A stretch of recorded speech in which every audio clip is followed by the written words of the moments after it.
કોઈનું ખંડન કરવાની વાત નથી. પોતાના ભગવાનને સર્વોપરી માનવા એ ખંડન નથી. એ તો દરેક પત્નીને શાસ્ત્રોનો આદેશ છે કે તમારા પતિને તમારે સર્વોપરી માનવા. દરેક પત્નીને આદેશ છે. ને તો કપાળમાં કેટલા સૌભાગ્યના ચાંદલા થાય. એક જ ચાંદલો હોય, એક ધણી એક ચાંદલો હોય. સનાતન ધર્મની જ રીત છે.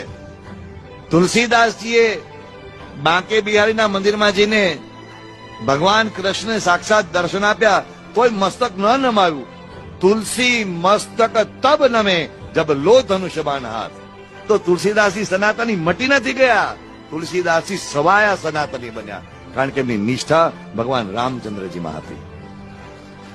એમ તમે ભગવાન સ્વામિનારાયણમાં એક સર્વોપરી પરમાત્માના અવતાર તરીકેમાં તમારી નિષ્ઠા દ્રઢ રાખો.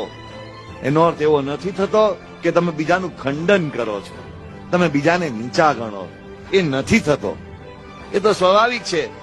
તમે હિન્દુ ધર્મના પુરાણોનો ઇતિહાસ આજે આપણે ખોલવો નથી ઇતિહાસ, પણ કેટલા બધા દેવતાઓનું ખંડન કરીને બીજા દેવતાઓનો મહિમા મંડન કરવામાં આવ્યું છે. તો કેટલું બધું છે.